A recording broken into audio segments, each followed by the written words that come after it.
The scent of expensive cologne and unfamiliar perfume hit Serafina Thorne before she even saw them. Her heart, a frantic bird against her ribs, knew. Pushing open the bedroom door of their St. Moritz chalet, the scene confirmed her deepest fear, Julian. Her husband entangled with another woman. But the gut-wrenching betrayal of that moment was nothing compared to what she'd discover later. Because Serafina had planted a hidden camera, a tiny, unblinking eye. And that camera recorded every whispered word Julian spoke about their future, about her family's legacy, and most chillingly about the baby. What he said would shatter her world far more completely than any infidelity. Serafina Vanderbilt. Thorne had a life most people only read about in glossy magazines. Heiress to the Vanderbilt shipping and real estate dynasty. Her marriage to Julian Thorne, a charismatic investment banker from a less prominent but respectable family, had been the social event of the decade. Their life was a whirlwind of charity galas at the Metropolitan Museum of Art summers, in their Hamptons estate winters, skiing in St. Moritz, and navigating the intricate dance of New York high society from their sprawling Fifth Avenue penthouse. For 5 years it had seemed idyllic. Julian was attentive, charming, and seemingly devoted. He'd integrated seamlessly into her world, advising her on philanthropic endeavors, and even taking a keen interest in managing parts of the vast Vanderbilt portfolio, something her aging but still sharp father had guardedly allowed. Serafina, in turn, had been deeply in love, believing she'd found a partner who saw her beyond the Vanderbilt name. But the last 6 months had felt different. Julian was more distant, working later hours. His explanations were plausible. A complex merger demanding clients the usual pressures of high finance. Yet a subtle chill had crept into their interactions. The easy laughter, the spontaneous touches, the quiet moments of connection. They were fading, replaced by a polite formality that felt alien. Her best friend Beatrice, whose family owned a string of luxury hotels worldwide, had been the first to voice concern. "He's just too smooth." "Sarah," Beatrice had said over lunch at Le Bernardin, her perfectly manicured finger tapping her champagne flute. "Men like that, when they change, it's rarely for a spreadsheet." Serafina had brushed it off, attributing it to Beatrice's inherent cynicism. But the seed of doubt had been planted. Little things started to niggle at her. A hushed phone call Julian ended abruptly when she entered the room. A credit card statement with a charge for a ridiculously expensive piece of jewelry from Cartier that she'd never received. His sudden insistence on reviewing parts of her father's more private financial documents, citing the need for better integration and modern risk assessment. The breaking point came during their annual trip to St. Moritz. They were staying at the magnificent Kulm Hotel, a place filled with happy memories of their early marriage. But Julian was more preoccupied than ever. One evening, he claimed an urgent video conference with Hong Kong investors that would last hours. He'd be working from the hotel's business center, he said. A wave of unease, sharp and undeniable, washed over Serafina. It was nearly 10 p.m. Why the business center when their suite had a perfectly good study? Armed with a sudden cold resolve she didn't know she possessed, Serafina decided to act on a desperate idea that had been forming in the back of her mind. The week before, plagued by a gnawing intuition, she'd purchased a state-of-the-art miniature recording device disguised as a sleek black USB charger. It was military-grade, capable of capturing high-definition video and audio, and small enough to be virtually undetectable. She'd initially bought it thinking she might leave it in his home office, but now St. Moritz felt like the place. This chalet they often rented for more privacy when not at the Kulm, a place Julian sometimes used for focused work, suddenly felt like a potential stage for something sinister. That afternoon, before Julian's supposed late-night conference, Serafina had made an excuse to visit their preferred private chalet, a magnificent multi-story property nestled into the mountainside, claiming she'd left a sentimental scarf there during their last visit. While the concierge, a kindly old gentleman named Klaus, waited patiently downstairs, Serafina had quickly moved through the master suite. Her hands trembled as she plugged the disguised camera into a discreet outlet near the large oak desk in the study area, angling it to cover both the desk and a significant portion of the adjoining bedroom. It felt duplicitous, a violation of the trust she so desperately wanted to believe still existed. But the alternative, living with the suffocating weight of suspicion, was becoming unbearable. Now, with Julian supposedly at the Kulm's business center, Serafina felt an irresistible pull towards the chalet. An icy premonition gripped her. She slipped out of their hotel suite, her excuses to Julian about needing fresh air sounding weak even to her own ears. The crisp alpine air did little to calm the inferno of anxiety raging within her. The short chauffeured drive to the chalet felt like an eternity. As she approached, she saw it Julian's rental Range Rover, not at the Kulm, but parked discreetly behind a copse of snow-dusted fir trees near the chalet's private entrance. Her breath hitched. He wasn't at the business center. He was here. Her heart hammered against her ribs, a painful drumbeat of impending doom. With trembling fingers, she used her own key to let herself in. The chalet was silent save for the low hum of the underfloor heating. She crept up the polished wooden staircase, each step an agonizing journey towards a truth she wasn't sure she could face. The master bedroom door was slightly ajar, and then she heard it, a woman's soft laugh, followed by Julian's deeper murmur. It wasn't a business discussion. It was intimate familiar. Serafina's world tilted. The blood roared in her ears, a rushing torrent of disbelief and a pain so profound it stole her breath. She pushed the door open. The scene that greeted her would be seared into her memory forever. Julian, her husband, was in bedsheets tangled around his waist, and with him a striking red head. Serafina had never seen before her head resting on his bare chest. They both looked up, startled, their faces a mixture of shock, and in Julian's case a fleeting, quickly masked flicker of something that looked like annoyance rather than guilt. The woman shrieked softly and scrambled to cover herself. Julian, however, simply stared at Serafina, his expression hardening. "Serafina," he said, his voice devoid of warmth, of remorse, of anything but a chilling composure. "What are you doing here?" The sheer audacity of his question, the casual cruelty of it, struck Serafina dumb. The air crackled with tension, thick and suffocating. The expensive cologne she'd smelled earlier, mingled with the cloying sweetness of the other woman's perfume, now made her nauseous. She didn't scream. She didn't cry. A strange, icy calm enveloped her. She simply looked at him, at the ruins of their marriage, at the smirking woman who was now fumbling for her clothes. "I think," Serafina said, her voice surprisingly steady, though her insides were churning. "The more pertinent question, Julian, is, what are you doing here?" Without waiting for an answer, she turned on her heel and walked out, leaving behind the wreckage in the St.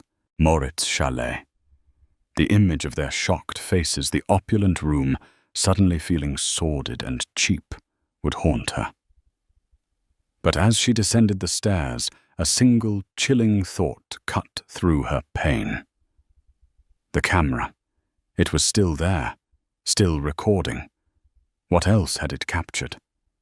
The answer she somehow knew would be far worse than the infidelity she had just witnessed.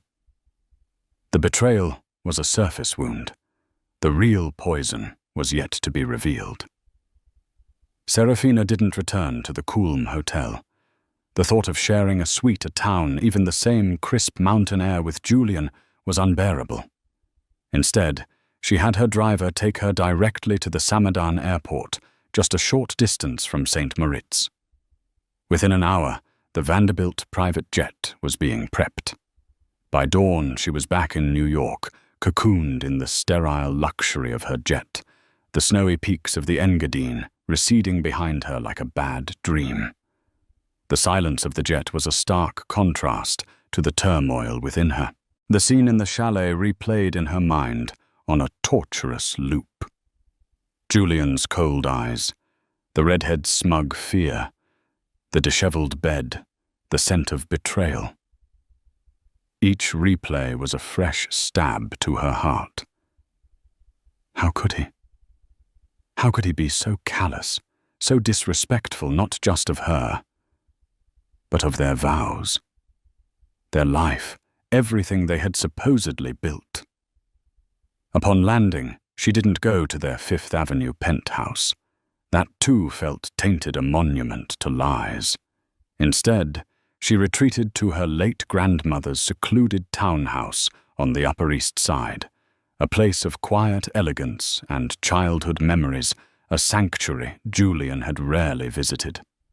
The staff, loyal retainers who had served her family for decades, greeted her with concerned but discreet professionalism. For 2 days, Serafina existed in a fog of grief and rage. She barely ate. Sleep was a fleeting torment filled with nightmares. Beatrice rushed to her side, a pillar of furious support, cursing Julian with an inventiveness that would have been comical under any other circumstances. "We'll destroy him, Sarah," Beatrice vowed, her eyes flashing. "We'll bleed him dry. We'll make sure he can't even get a reservation at a Waffle House, let alone Le Bernardin." Serafina appreciated the ferocity, but her mind was elsewhere. It was fixed on the tiny black USB charger humming away in the St. Moritz chalet. She needed it back. She needed to know what it had recorded after she'd fled. Retrieving it was a delicate operation. She couldn't ask Julian. The mere thought of speaking to him made her physically ill. She certainly couldn't go herself. Instead, she called upon Mr. Davies, her father's fiercely loyal head of security, a man who could make problems disappear with quiet efficiency. Explaining the situation in vague terms, a sensitive item left behind a need for utmost discretion, was enough. Davies, a former MI6 operative, asked no questions. Within 24 hours, the small device was in Serafina's hands, delivered in a plain, padded envelope. Her hands trembled as she held it. This tiny piece of plastic and metal held secrets, and she was terrified of them. Beatrice offered to watch it with her, but Serafina knew she had to do this alone. Late that night, wrapped in a cashmere robe in her grandmother's dimly lit study, the city lights painting a muted glow on the walls, Serafina plugged the USB into her laptop. The file directory opened. There were several recordings, time-stamped. She found the one that began shortly before she had arrived at the chalet and continued after her departure. Her breath hitched. With a click, she played it. The video quality was shockingly clear, the audio crisp. It began with Julian and the redhead, already in a state of undress, laughing and kissing. Serafina fast-forwarded through the painful intimacy, her stomach churning. She stopped when she heard her own voice from the hallway, then the door opening. She watched herself confront them, her on-screen persona, a mask of icy composure she hadn't felt. She watched herself turn and leave. Then the truly horrifying part began. The redhead, whose name she now heard Julian utter. Chloe began to panic. "Julian," Oh my God, that was Serafina. What are we going to do? Is she going to tell everyone your father-in-law will ruin you? Julian, to Serafina's shock, let out a low, dismissive laugh. He rose from the bed, completely naked, and walked towards the minibar, pouring himself a generous splash of whiskey.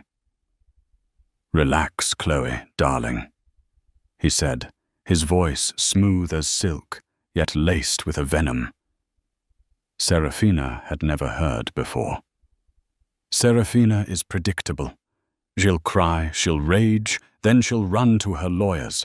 It's inconvenient, certainly, but not a catastrophe. "Inconvenient," Chloe shrieked, her voice tinged with hysteria. "Julian, she caught us." This could derail everything. What about our plans? What about the baby? Serafina froze. Baby? What baby? Chloe wasn't visibly pregnant in the footage. Julian took a long sip of his whiskey, then turned to face Chloe, his expression predatory. "The baby," he said, slowly enunciating each word with chilling precision, "is precisely why this minor interruption doesn't matter in the long run. In fact, it might even accelerate things." Chloe looked confused. "Accelerate how she'll divorce you. She'll cut you off." "Oh, she'll try." Julian smirked, walking back towards the bed, where Chloe sat, clutching a sheet to her chest. He sat beside her, stroking her hair in a parody of affection. "But you see, my love, the plan was always for me to secure a more permanent stake in the Vanderbilt empire." Serafina was the entry point. Her father, bless his increasingly frail mind, has been surprisingly easy to influence regarding family continuity. He leaned closer to Chloe, his voice dropping to a conspiratorial whisper that the microphone picked up with horrifying clarity. "The prenuptial agreement Serafina signed, the one her father's old guard lawyers advised against, but she, in her lovesick haze, waved through. It has certain clauses about legitimate heirs, clauses about diminished capacity. My lawyers are already working on a narrative." Serafina felt a cold dread seep into her bones. Clauses diminished capacity. What was he implying? Chloe still looked nervous. "But the baby, if she divorces you now before it's born, before we can even be sure..." Julian cut her off with a sharp look. "The timing of the baby's arrival is perfect. You're 6 weeks along now. By the time any divorce proceedings get nasty, you'll be showing. A pregnant mistress. The heartbroken husband driven into the arms of another by a cold, barren wife more interested in her father's approval than her husband's needs. It's a classic script, my dear. And with old man Vanderbilt's health being so precarious..." He let the sentence hang, a sinister implication in the air. "The beauty of it," Julian continued, his voice filled with a chilling arrogance, "is that our baby Chloe will be seen as the only potential Thorne heir with a direct link to the Vanderbilt legacy through me, especially once I contest the prenup citing emotional distress and Serafina's instability." He paused, then delivered the line that made Serafina's blood run cold. "And if anyone questions the paternity, well, a little doubt can be a powerful tool. The key is that I acknowledge it. I claim it. The child is leverage. It ensures that even if Serafina tries to cut me out, a part of me, a part of us, remains intrinsically tied to the Vanderbilt fortune." Her father dotes on the idea of a grandchild. He might even alter his will in a fit of sentimentality, especially if Serafina is painted as uncooperative. Chloe finally seemed to grasp the depth of his cynicism. "So Serafina walking in on us, it doesn't ruin anything. On the contrary," Julian said, a cruel smile playing on his lips. It just means I might have to play the grieving, wronged husband a little earlier than planned. Poor Serafina. So emotional. So fragile. Perhaps the shock of it all will be too much for her. Perhaps she'll need care. The kind of care that renders her incapable of managing her own affairs. He leaned in and kissed Chloe hard. The baby, my sweet, isn't just a baby. It's our golden ticket. It's the key to unlocking everything I'm owed, everything I deserve. Serafina and her father simply paved the way. Serafina stared at the screen, her face pale, her body trembling.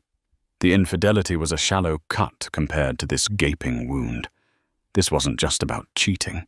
This was a calculated, cold-blooded plot to usurp her family's legacy, to potentially have her declared mentally incompetent, and to use an unborn child as a weapon. The man she had loved, the man she had married, was a monster. The realization hit her with the force of a physical blow. He wasn't just an adulterer. He was a con artist, a predator, who had meticulously planned her destruction from the very beginning. The Cartier jewelry, the late nights, the interest in her father's finances, it all clicked into place, forming a terrifying mosaic of deceit. Her grief morphed into a burning, righteous fury. He thought she was predictable, fragile, emotional. He had no idea who he was dealing with.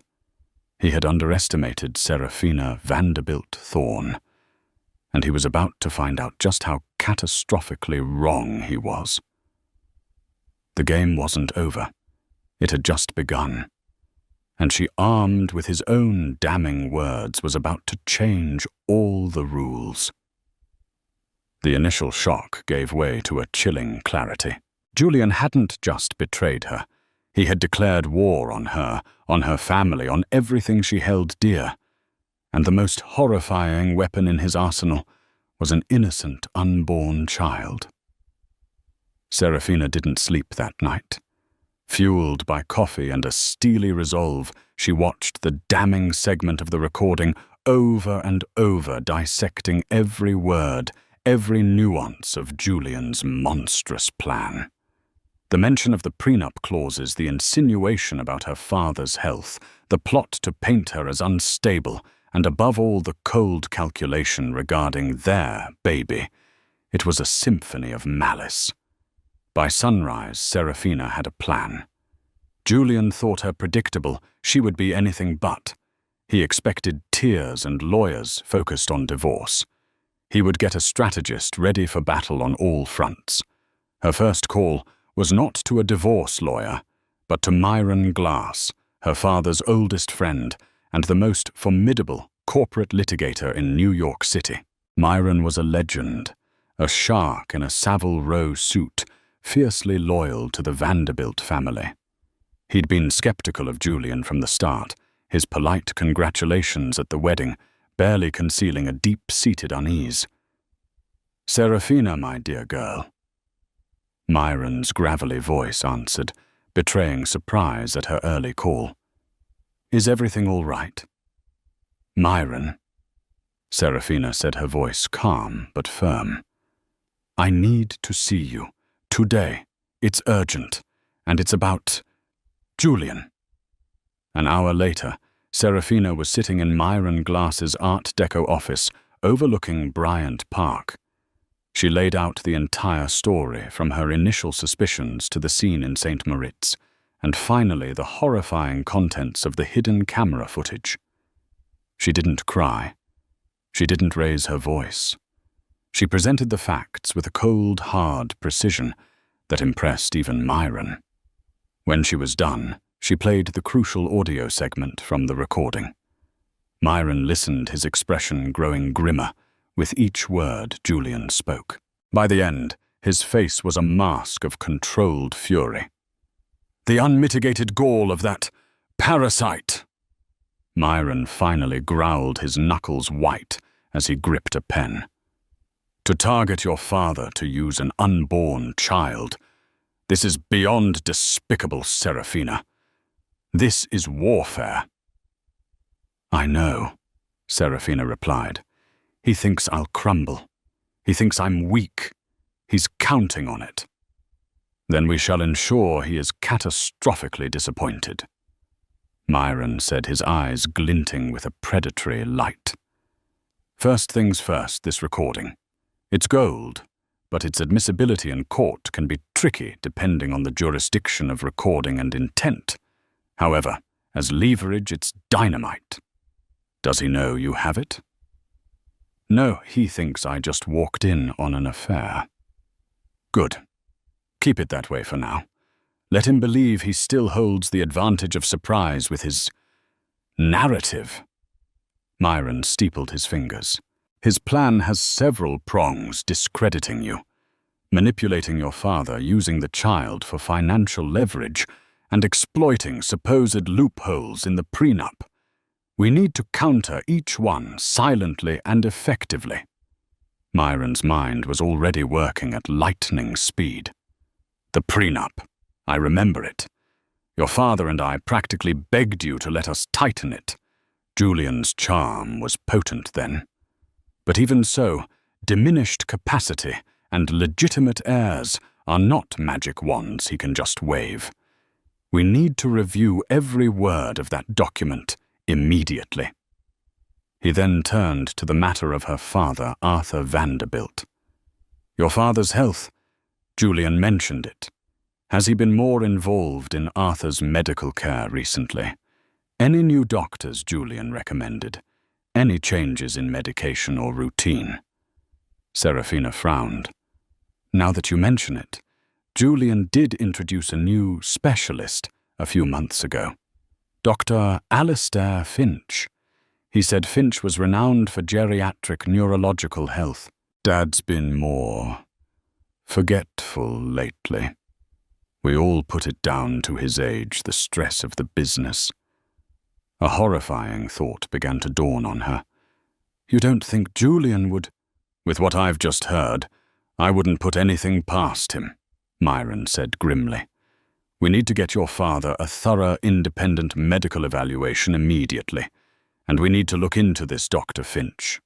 Background check credentials, any connection to Julian. Next to the baby. This Chloe. Who is she? Myron asked.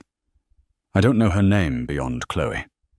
Red hair, maybe late 20s, early 30s. We need to identify her. A private investigator. The best. Discretion is paramount. We need to know everything about her.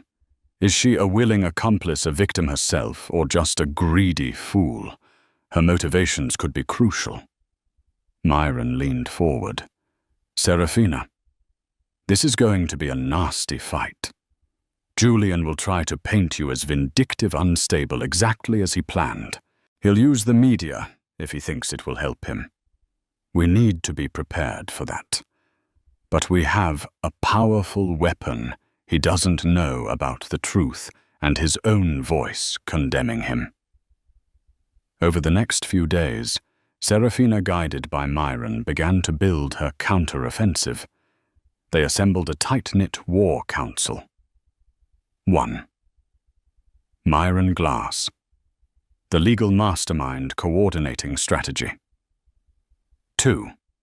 Beatrice Serafina's loyal friend, tasked with discreetly gathering social intelligence and leveraging her family's extensive network.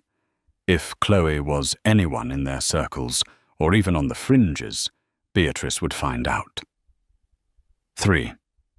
Mr. Davies. The ex-MI6 head of security, now in charge of physical security for Serafina and her father, and for deploying a top-tier private investigative team to delve into Julian's finances, Dr. Finch and Chloe. 4. Dr. Lena Hansen, a renowned neurologist and old family friend of the Vanderbilts, brought in to conduct a comprehensive and discreet evaluation of Arthur Vanderbilt's health. 5. A forensic accountant, to meticulously comb through Julian's transactions and any joint accounts looking for irregularities or suspicious movements of funds, particularly anything related to the Vanderbilt portfolio he'd had access to. Serafina herself transformed. The grief was still there, a cold stone in her chest, but it was now overlaid with a white-hot anger and a fierce determination. She compartmentalized her pain, focusing on the tasks at hand. She reviewed financial statements until her eyes burned, listened to Myron's legal explanations with rapt attention, and provided the PI team with every piece of information she could recall about Julian's habits, his contacts, his routines. One evening, Beatrice came to the townhouse, her expression a mixture of triumph and disgust. "I think I found her," she announced, holding up her tablet. Chloe Masters, aspiring actress model, more accurately a regular on the social climber circuit. She's been seen at a few parties Julian attended solo over the last year. Definitely his type. Ambitious, pretty, and probably easily dazzled by someone like Julian. The tablet showed a picture of the redhead from St. Moritz, smiling brightly at a gallery opening. The Gallery Sotheby's. It was an event Serafina had missed due to a charity commitment. Julian had gone alone. The pieces were fitting together. Julian hadn't just stumbled into an affair. He had cultivated Chloe, likely promising her the world, all while plotting to destroy Serafina and seize control of her family's fortune. Meanwhile, Dr. Hansen's preliminary report on Arthur Vanderbilt was deeply concerning. While his age was a factor in his recent cognitive decline, Dr. Hansen found traces of a medication in his system that was not on his prescribed list, a sedative that, when combined with his existing heart medication, could exacerbate confusion and memory loss. She couldn't definitively say who administered it, but the implications were terrifying. Dr. Finch, the specialist Julian had recommended, was proving elusive, his credentials appearing legitimate, but his practice strangely difficult to pin down. The hidden camera recording was Serafina's ace in the hole, but Myron advised holding it back, waiting for the perfect moment. Julian needed to walk deeper into his own trap. A week after her return from St. Moritz, Julian finally called Serafina. His tone was a carefully crafted blend of contrition and concern. "Serafina, darling, we need to talk. I know you're angry, and you have every right to be. What you saw, it was a terrible mistake, a moment of madness.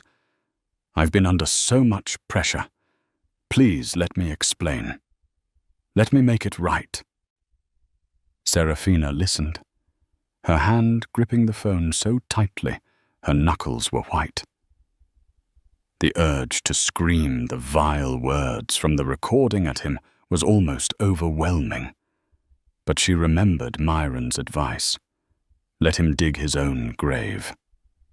"Julian," she said, her voice cool and distant, "I'm not ready to talk about us. I'm staying at grandmother's.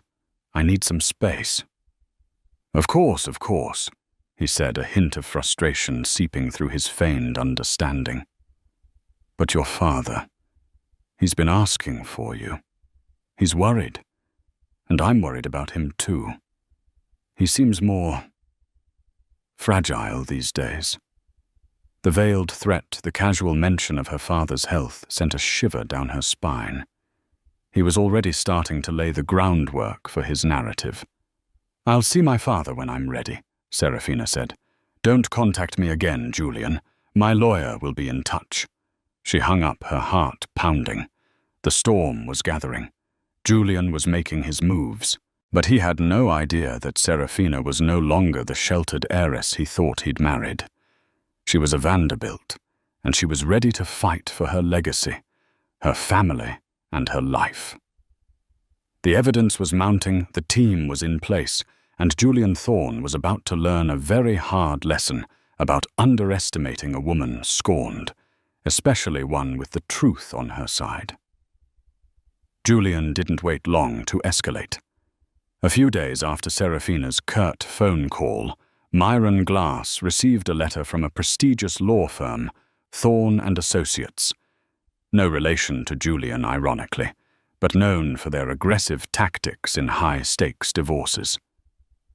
The letter was a masterpiece of sanctimonious concern and veiled threats. It spoke of Julian's deep regret over the unfortunate incident in St. Moritz, which he attributed to immense marital stress, and Serafina's increasing emotional distance and preoccupation with her father's affairs over their own marriage. It then smoothly transitioned to Julian's grave concerns for Serafina's current emotional state, and even her rational capacity, subtly suggesting she might be overwhelmed and not acting in her own best interests. The most audacious part was the proposal for reconciliation, which came with heavy conditions. Serafina was to agree to joint therapy with a therapist of Julian's choosing naturally, grant Julian more significant formal control over certain Vanderbilt family trusts for their mutual benefit and to ease the burden on her clearly strained father, and most chillingly agree to a post-nuptial agreement that would in essence supersede and weaken the original prenup, especially concerning any future offspring conceived during the marriage. "The nerve of this man is breathtaking," Myron declared, pacing his office as Serafina read the letter with a stony expression. "He's fast-tracking his plan. He wants to get you to sign away your rights while painting you as unstable if you refuse. And the future offspring clause. He's clearly referring to Chloe's baby, trying to legitimize it by implication within your marriage before the divorce gets ugly. He's also trying to isolate me from my father." Serafina observed, her voice tight. The language about Dad being strained and needing Julian to ease his burden is a clear power play. Mr. Davies's investigative team had been working tirelessly. They discovered that Dr. Alistair Finch, the neurologist Julian recommended for Arthur Vanderbilt, had a somewhat murky past. While his credentials were real, he had a history of being associated with controversial wellness clinics that bordered on quackery and, more alarmingly, had faced lawsuits in other states for prescribing inappropriate medications to elderly wealthy patients. The PIs also found evidence of significant payments from an offshore account linked to Julian into an account held by Finch just weeks before Finch began treating Arthur. This was the smoking gun they needed regarding Arthur's medical situation. Under Dr. Hansen's discreet care, Arthur Vanderbilt was slowly being weaned off the suspicious sedative. His mind was already clearing his old sharpness, returning much to Serafina's relief, though he was still frail. He was, however, furious when Serafina and Myron gently explained the situation with Julian and Dr. Finch. The old lion, though weakened, was not yet declawed. "That young pup," Arthur rasped, his eyes blazing with anger from his favorite armchair in the Vanderbilt Mansion's library. "I gave him my trust. I treated him like a son. And he repays me by trying to drug me into incompetence and steal from my daughter." His voice, though thready, held the iron will that had built an empire. "Serafina Myron, you do whatever it takes. Destroy him. Protect our family. Protect our name." His blessing was a powerful fuel to Serafina's resolve. Meanwhile, Beatrice's inquiries into Chloe Masters painted a clearer picture. Chloe was indeed an aspiring actress with a string of minor roles and a larger reputation for attaching herself to wealthy, influential men. She had significant debts and seemed desperate for a life of luxury. Julian had likely promised her marriage a stake in the Vanderbilt fortune and legitimacy for their child. The PIs also discovered that Chloe had recently made several large cash deposits into her bank account, the source untraceable. but the timing coinciding with the early stages of her pregnancy. Julian was funding her, keeping her on a leash. The forensic accountants, too, were unearthing a disturbing pattern. Julian had been subtly siphoning funds from accounts he managed, small amounts initially, then larger ones, rerouting them through a complex web of shell corporations. He was also found to have leveraged certain Vanderbilt assets for personal investments, taking risks that could have been catastrophic, all without proper authorization. It wasn't just an affair. It was grand larceny fraud on a massive scale. He wasn't just trying to secure a future inheritance. He was actively plundering the present. Serafina knew it was time to face Julian, but on her terms. Myron advised a strategic confrontation. "We don't reveal the recording yet," he cautioned. "Let him believe he's still in control of the narrative. We present him with some of the financial and medical evidence. See how he reacts. See if he incriminates himself further." The meeting was set for Myron Glass's office. Neutral territory, but one where Serafina felt empowered. Julian arrived with his lawyer, radiating a carefully rehearsed aura of pained sincerity. Serafina, flanked by Myron, was the picture of cool composure. "Serafina, darling," Julian began, his voice dripping with false concern, ignoring Myron. "I'm so glad you agreed to meet. I've been worried sick about you, about us." "Save it, Julian." Serafina cut him off, her voice like ice. "I'm not here to discuss us. I'm here to discuss your systematic attempts to defraud my family and endanger my father." Julian's eyes widened slightly, his mask slipping for a fraction of a second before his lawyer, a slick, silver-haired man named Marcus Thorne. No relation, a point of some irony Julian often enjoyed pointing out, stepped in. "Mrs. Thorne," Marcus said smoothly. "These are very serious and unfounded allegations. Mr. Thorne has always acted in the best interests of your family, often stepping in to manage complex affairs that were clearly overwhelming for others." Myron Glass leaned forward. "Overwhelming, or perhaps deliberately obfuscated. We have evidence, Mr. Thorne, of your client recommending a Dr. Alistair Finch to care for Arthur Vanderbilt, a doctor whose treatments included unprescribed sedatives that worsened Mr. Vanderbilt's condition. We also have evidence of significant undisclosed payments from your client to Dr. Finch." Julian paled visibly. That's a ridiculous assertion. Dr. Finch is a respected professional. I was merely trying to help Arthur get the best care and the financial irregularities."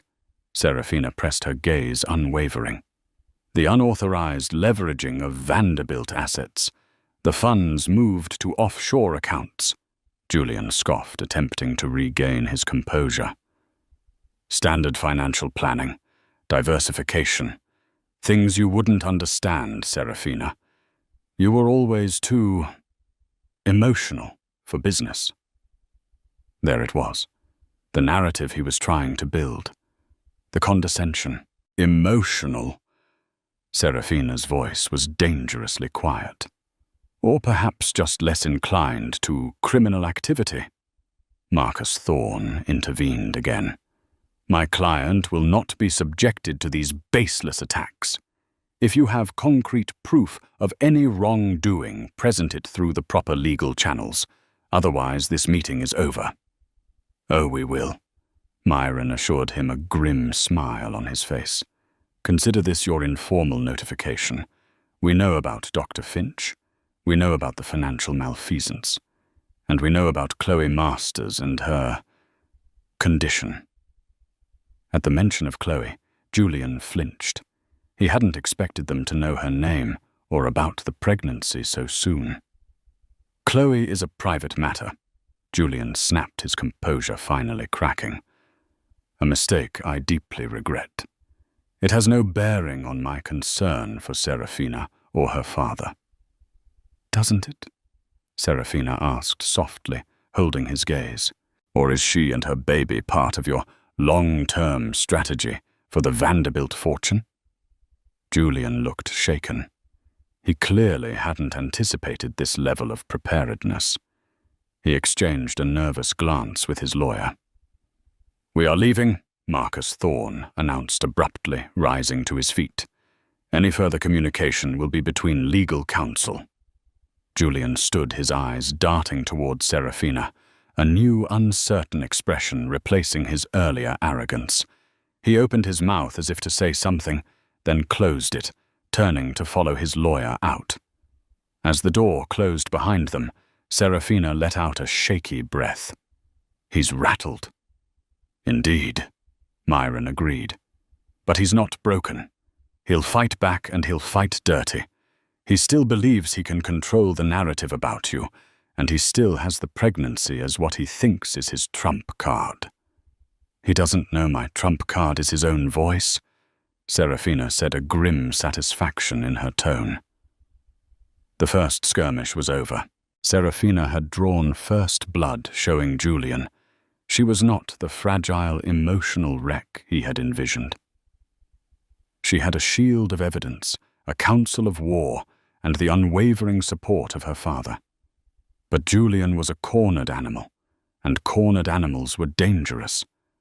The real battle, the one where the hidden camera footage would finally be deployed, was yet to come. And Serafina knew she had to be ready for anything. Julian's counterattack was swift and insidious. Within days, whispers began to circulate through New York's elite social circles. Carefully planted rumors about Serafina's erratic behavior, her emotional instability following the amicable though painful separation from Julian. Anonymous sources, likely fed by Julian's PR team, hinted to gossip columnists about Serafina being unduly influenced by aggressive lawyers and a controlling father, and that Julian was deeply concerned for her well-being. He was trying to discredit her before she could make any public move, painting himself as the wronged, worried husband. He even gave a carefully worded interview to a prominent financial magazine, ostensibly about market trends, but skillfully weaving in comments about the importance of family stability and his commitment to philanthropic efforts, started with the Vanderbilts, subtly positioning himself as a responsible custodian of their legacy. "He's good," Beatrice conceded grimly, showing Serafina the latest online gossip piece. "He's laying the groundwork to make you look like a hysterical, vengeful wife if you accuse him." "Let him," Serafina said, her resolve hardening. "He's playing checkers." "We're playing chess." Myron Glass agreed. "His public posturing is a sign of desperation. He knows we have something on him regarding Finch and the finances. He's trying to preemptively poison the well. It's time to deploy our queen." The queen, of course, was the hidden camera recording. Myron's team had been working on the legalities. While a secret recording's admissibility in a divorce court could be complex, its use in a criminal investigation for fraud and conspiracy was another matter. They had also confirmed that St. Moritz, Switzerland, had one-party consent laws for recording conversations in many circumstances, which could strengthen their position. Regardless, its power as leverage was undeniable.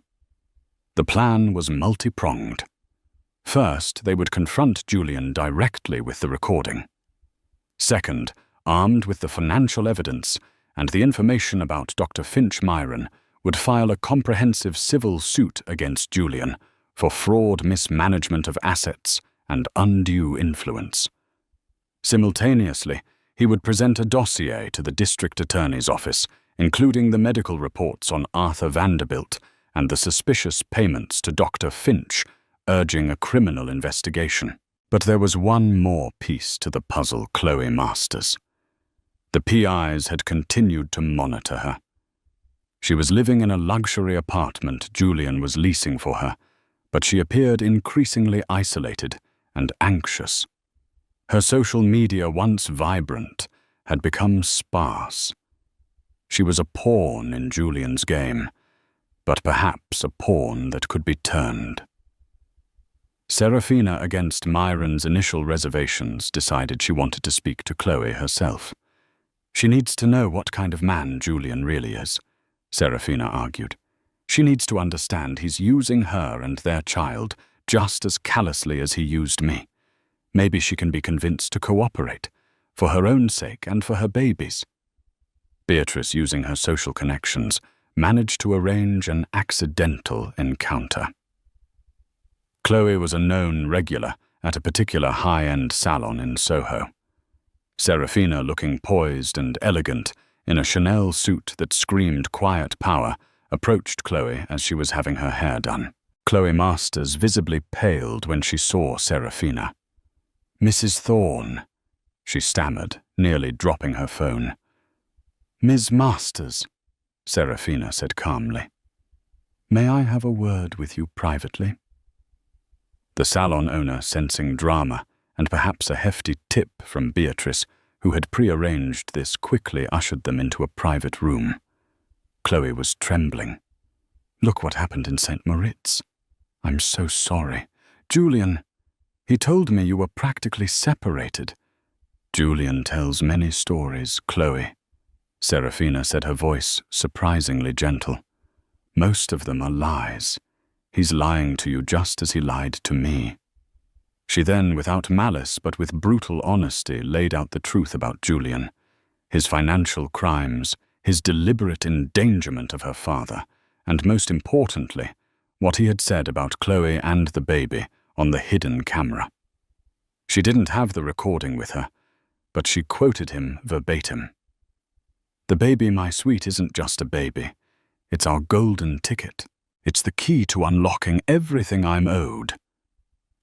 As Serafina spoke, Chloe's face went from scared to shocked, then to a look of dawning horror and betrayal. Tears welled in her eyes. He said that," Chloe whispered, her voice cracking. "He told me he loved me. He told me we'd have a family, that he wanted this baby more than anything." "Julian wants what the baby can get him," Serafina corrected softly. "Control, money, leverage. You, Chloe, are a means to an end for him. Once he has what he wants, or if you become inconvenient, he will discard you without a second thought, just like he was prepared to discard me." Serafina leaned forward. "I'm not here to threaten you, Chloe. I'm here to offer you a choice. You can continue to be Julian's pawn, tied to a man who is very likely going to prison and face the consequences with him.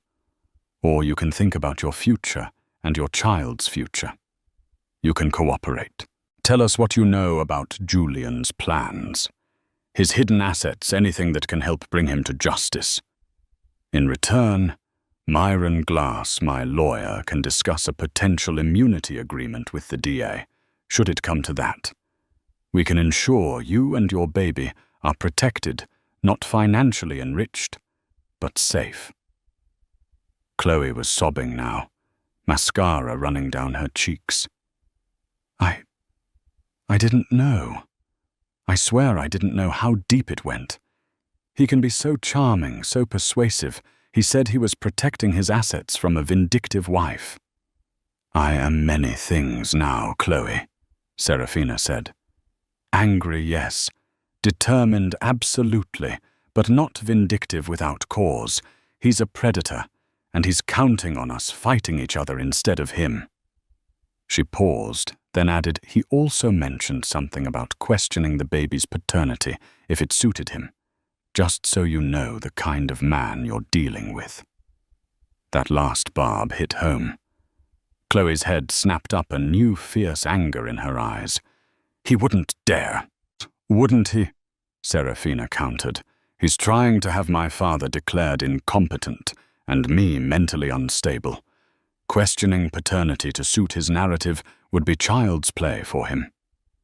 Serafina left Chloe with Myron Glass's card and a lot to think about.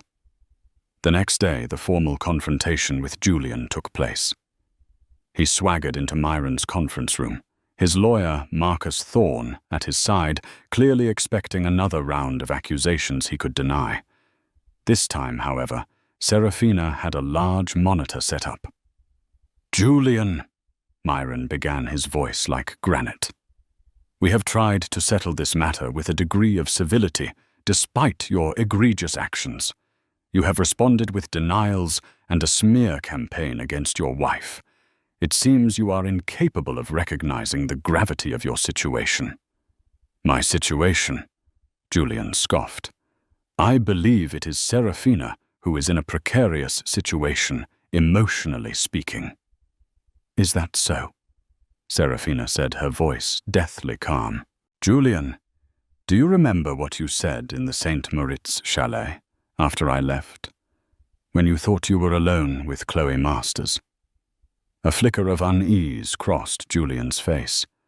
"I remember comforting a distressed young woman after your dramatic entrance." "Let me refresh your memory," Serafina said, nodding to Myron's paralegal, who hit play. Myron Glass laid a thick file on the table. "This is a copy of the civil suit we are filing today, Mr. Thorne. It details your fraudulent activities, the conspiracy with Dr. Finch, and the clear intent to defraud Mrs. Thorne and her father. This recording, along with other evidence, will be submitted." He placed another slimmer file next to it.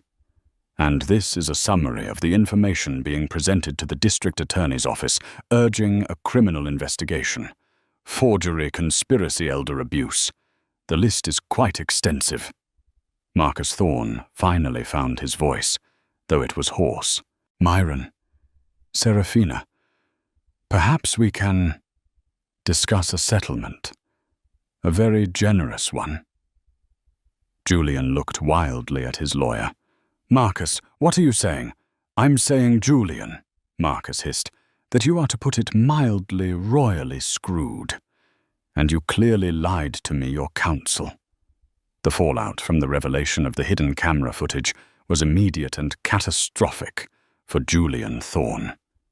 His world, so carefully constructed on lies and manipulation, imploded with spectacular speed. Marcus Thorne.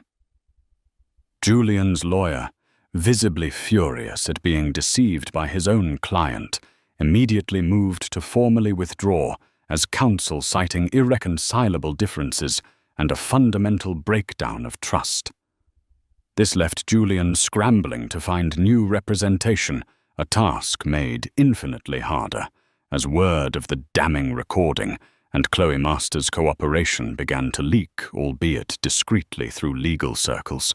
Few reputable firms wanted to touch such a toxic case, especially against the formidable Vanderbilt legal team, led by Myron Glass.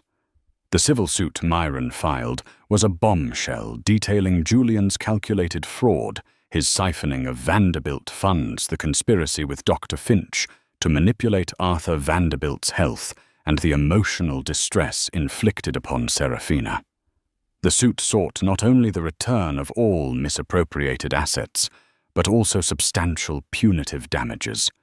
Crucially, it petitioned for an immediate injunction to freeze all of Julian's known assets, domestic and international, to prevent him from hiding or further squandering them. The district attorney's office, armed with Chloe's sworn statement, the preliminary findings from Dr. Hansen, the forensic accounting reports, and most damningly the St. Moritz recording, moved with surprising swiftness. A criminal investigation was launched. Julian found himself facing potential charges ranging from grand larceny and multiple counts of fraud to conspiracy and elder abuse. The prospect of prison, once a remote theoretical possibility, became terrifyingly real. Julian's carefully crafted public image shattered. The gossip columns once fed his narrative of a concerned husband now feasted on the lurid details of his downfall. Headlines screamed about the millionaire cad, the serpent in a suit, and the hidden camera that toppled an empire. His business associates distanced themselves. Partnerships dissolved and invitations dried up. The St. Moritz chalet became infamous, a symbol of his duplicity. Even the Cartier boutique, where he'd bought jewelry for Chloe, likely found its name unintentionally dragged into the sordid affair in hushed whispers of high society. For Serafina, it was a strange, surreal period. There was a grim satisfaction in seeing justice begin to unfold, but no joy. The depth of Julian's betrayal had carved a permanent scar. Her focus remained on her father, whose health and spirits were slowly improving now that he was free from Dr. Finch's influence and Julian's oppressive presence. Arthur Vanderbilt, though still physically frail, attended strategy meetings with Myron and Serafina, his mind sharp, his input invaluable, especially in untangling the complex financial webs Julian had woven. The legal battles were complex and drawn out, but the weight of evidence against Julian was overwhelming. The recording was authenticated by forensic experts. Financial trails meticulously uncovered by the accounting team led directly to Julian's illicit activities. Dr. Finch, facing his own investigation and the loss of his medical license, quickly agreed to testify against Julian in exchange for a plea deal. Months later, the first major legal victory came. The civil court ruled decisively in Serafina's favor. The judge, citing the shocking and morally reprehensible nature of Julian's actions, awarded Serafina the full amount of misappropriated funds, plus significant punitive damages that effectively wiped out Julian's personal fortune. The prenuptial agreement was upheld in its original form, offering Julian no escape route there. His attempts to claim diminished capacity on Serafina's part were laughed out of court. The criminal proceedings took longer, but the outcome was equally devastating for Julian. Faced with irrefutable evidence and a parade of witnesses, including his former mistress and the doctor he'd conspired with, Julian Thorne was found guilty on multiple counts. The judge in sentencing spoke of Julian's predatory exploitation of trust and the callous disregard for human decency. Julian Thorne, the man who had once graced the covers of society magazines and commanded boardrooms, was sentenced to a substantial prison term. As he was led away in handcuffs, his face was a mask of stunned disbelief, the final public unraveling of a man who believed himself invincible. Serafina was not in court for the sentencing. She was with her father at their sprawling Hamptons estate, the ocean breeze rustling the leaves a world away from the stifling courtroom. Myron called her with the news. She listened quietly, a sense of profound weariness washing over her, but also a quiet sense of closure. The empire Julian had tried to steal was secure. Her family's name, though bruised by the scandal, would recover its foundations of integrity, ultimately proving stronger than Julian's deceit. As for the baby, Chloe Masters gave birth to a healthy boy. Serafina, true to her word, ensured through anonymous channels that the child would not want for necessities, though she kept her distance. The child was an innocent in all of this, a life Julian had intended to use as a pawn, now free to grow up untainted by his schemes. Chloe, having served a short sentence for her lesser role in the financial misdeeds and having cooperated fully, was attempting to rebuild her life, humbled and forever changed by the experience. Serafina Vanderbilt. Thorne had walked through fire. She had faced betrayal in its ugliest forms. Her trust shattered, her life upended. But she had emerged not broken, but forged anew, stronger, wiser, and more fiercely protective of what was truly important. She had learned the painful lesson that gilded cages could hide the most venomous of serpents, but also that truth armed with courage was the most powerful weapon of all. The hidden camera had caught what Julian said about the baby, and in doing so had not just exposed a villain, but had also, in a strange, indirect way, set Serafina free to reclaim her life and her legacy. Serafina's story is a chilling reminder that betrayal can lurk beneath the most glittering surfaces, and that the deepest wounds often come from those we trust the most. But it's also a testament to resilience, the strength found in fighting back against injustice, and the power of truth, even when it's captured by a tiny hidden lens. Julian thought he could manipulate everyone, but he underestimated Serafina's resolve and the devastating impact of his own words about an innocent baby. Justice in the end prevailed. What does it look like when a perfect life shatters in a single second? It looks like this. A Bel Air mansion, bathed in golden sunlight. A guest list of Hollywood's elite. A husband millionaire heir, Julian Blackwood, who worships his pregnant wife. And a baby shower so perfect, it feels like a fairy tale. But every fairy tale has a villain. And in this story, she isn't a dragon or a witch. She's on the other end of a phone call, and she's about to burn this entire kingdom to the ground. Stay with us as we unravel the story of a baby shower that became a battlefield. The air in the Blackwoods' Bel Air estate wasn't just warm with the mid-June California sun. It was thick with the cloying sweetness of triumph. Peonies the color of a virgin's blush, and flown in that morning from Holland, exploded from every conceivable surface. Their scent mingled with the delicate perfume of money, old, new, and Hollywood royalty, that wafted from the 200 guests mingling on the manicured lawns. This wasn't just a baby shower. It was a coronation. A celebration for Amelia Blackwood, the woman who had, by all accounts, won the ultimate prize, the unwavering devotion of Julian Blackwood heir to the Blackwood global empire. Amelia stood near a cascading fountain, a vision in a bespoke ivory silk dress that draped elegantly over her 8-month bump. Her hand rested protectively on the curve of her stomach, a gesture both maternal and proprietary. She was beautiful, but it was a serene, almost untouchable beauty, as if she were a priceless piece of art her husband had acquired and placed in the most exquisite setting. Her smile, though constant, didn't always reach her sapphire blue eyes. She was playing a part, the part of the happiest woman in the world, and she had been playing it for so long, she almost believed it herself. Julian was never far from her side. To the casual observer, he was the doting husband personified.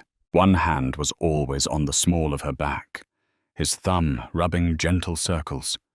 He'd lean in to whisper something in her ear, his lips brushing her temple, and she would laugh, a light tinkling sound that the guests seemed to drink in, like the vintage Dom Perignon flowing from the champagne towers. He was handsome in that sharp, predatory way, so common among men who had never been told no. His dark hair was impeccably styled, his custom-tailored Tom Ford suit fitting his athletic frame like a second skin. "Happy, my love?" He murmured, his voice a low thrum against her ear, his breath smelling of mint and power. "Beyond happy," Amelia replied, her voice smooth as cream. She tilted her head back to look at him, her gaze locking with his. "It's perfect, Julian. Everything is perfect." And it was. The decorations were a masterpiece of understated opulence, designed by the famed Preston Bailey himself. The catering, a lavish spread of delicate canapés, and artisanal everything was handled by Wolfgang Puck's private team. A string quartet played softly in the background, a gentle counterpoint to the hum of expensive gossip. Amelia had seen the invoices. The peonies alone cost more than her first car. It was all a testament to Julian's favorite mantra, anything for my family. Her younger sister Chloe, navigated through a cluster of soap opera stars and tech billionaires, a plate of miniature quiches in her hand. "You look like a goddess," Chloe said, her eyes a paler shade of blue than Amelia's, scanning the crowd with a cynicism she didn't bother to hide. "A very, very expensive goddess." Amelia's smile became a little more genuine. "Stop it. It's for the baby." "Right. The baby who I'm sure will appreciate the thread count of these linen napkins from his uterine perch," Chloe retorted, nudging her sister playfully. "How are you holding up? All this performance art must be exhausting." "I'm fine," Amelia insisted, though her feet were beginning to swell in her Jimmy Choo flats. Julian wanted everything to be special. As if summoned, Julian reappeared, having just wrapped up a conversation with a famous director. He handed Amelia a glass of sparkling elderflower water in a crystal flute that matched his own champagne. "To us," he said, his eyes crinkling at the corners. "To our son." They clinked glasses, a perfect portrait of domestic bliss. And in that moment, as the California sun cast a golden halo around them, it felt real. The doubts that sometimes pricked at Amelia in the dead of night, the late night business, calls the unexplained trips. The faint, unfamiliar scent of perfume on a suit jacket, all receded, banished by the sheer, overwhelming evidence of her perfect life. Then his phone buzzed. It was a specific buzz, a vibration pattern he had set for a single contact, not the gentle hum for his business associates or the cheerful chime for his family. This was a frantic, insistent vibration, like a trapped wasp against a window pane. Julian's smile didn't falter, but a subtle, almost imperceptible tension tightened the muscles in his jaw. His eyes, for a fraction of a second, flickered with something that looked like panic. He pulled the phone from his pocket, his movements a little too quick, a little too sharp. He glanced at the screen, and the carefully constructed mask of the doting husband slipped just for a moment. It was a micro-expression, a flash of pure, unadulterated dread that Amelia, attuned to his every mood, caught instantly. The name on the screen wasn't one she recognized. Isabella. "I've got to take this," he said, his voice a fraction too loud, too jovial. He was already turning away, stepping behind a large potted ficus tree as if its leaves could provide a shield. "It's Richard from the London office. Time zones, you know." Amelia's heart gave a painful thud against her ribs. Richard from the London office had a cheerful chime. She knew because he had called during breakfast just yesterday. She watched him, her hand frozen mid-air, as she was about to take a sip of her drink. He had his back to her, his shoulders hunched. He wasn't speaking loudly, but his posture screamed agitation. He gestured with his free hand, a sharp, cutting motion of dismissal. He paced a tight 3-foot line, his expensive leather shoes scuffing silently on the flagstone patio. "What's wrong?" Chloe asked, following her sister's gaze. "Did his stock market crash?" Amelia didn't answer. She could feel the blood draining from her face. It was the way he held the phone, pressed tight to his ear. His body angled away from her, away from the party, as if the call was a toxic entity he was trying to contain. This was not a business call. This was something else. This was a secret.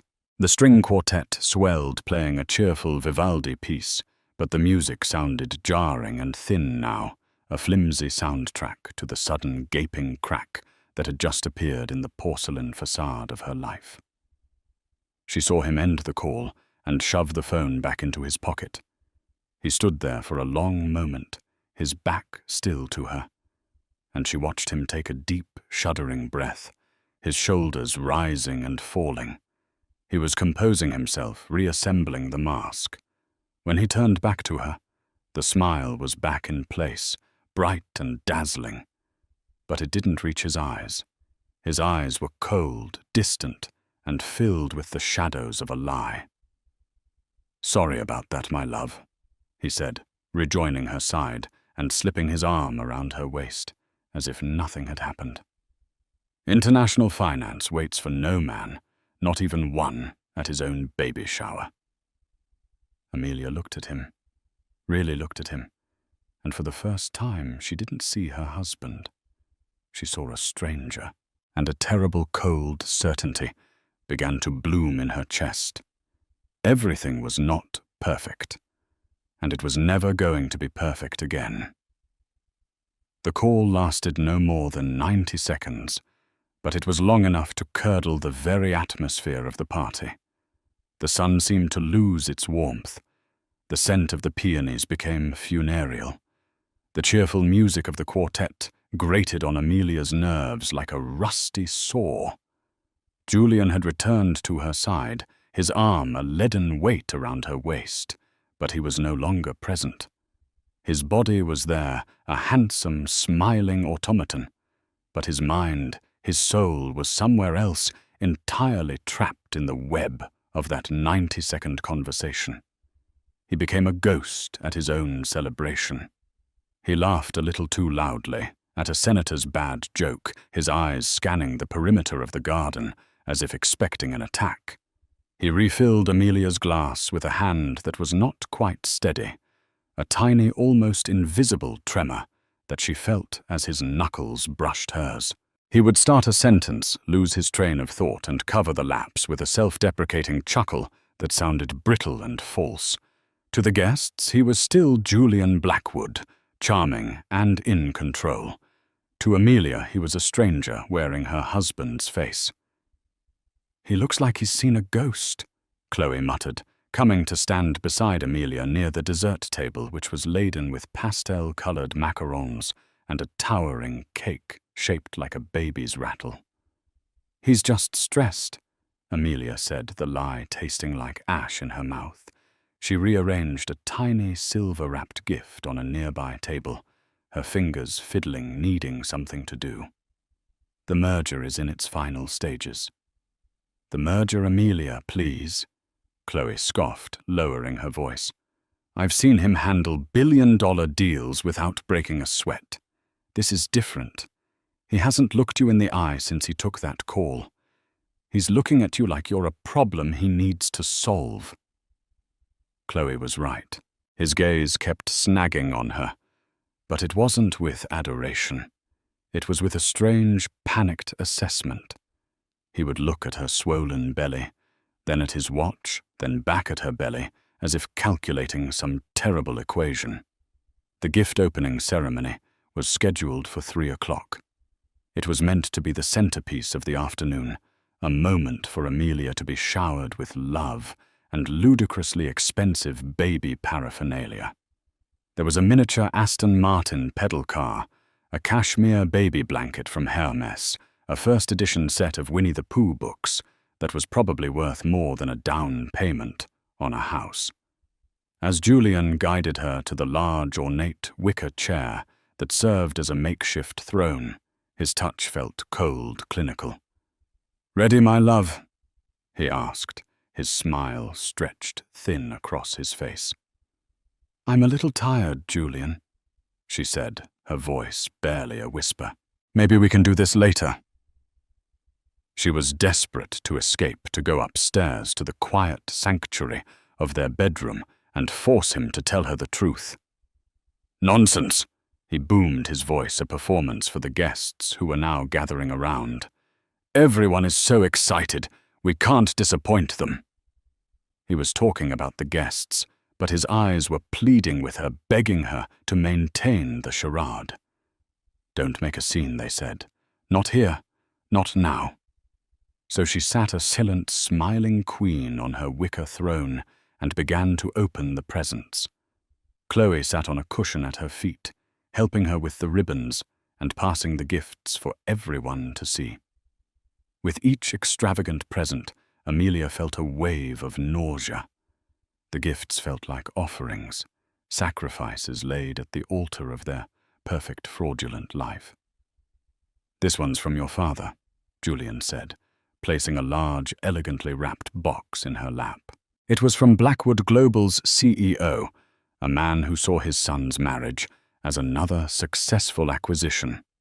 Inside was a ridiculously small pinstriped suit, a miniature replica of the ones Julian and his father wore. A note read, "Welcome to the firm, grandson." Amelia forced a laugh, but the sound was hollow. Then one of Julian's assistants, a young, nervous man named David, approached carrying a single medium-sized box.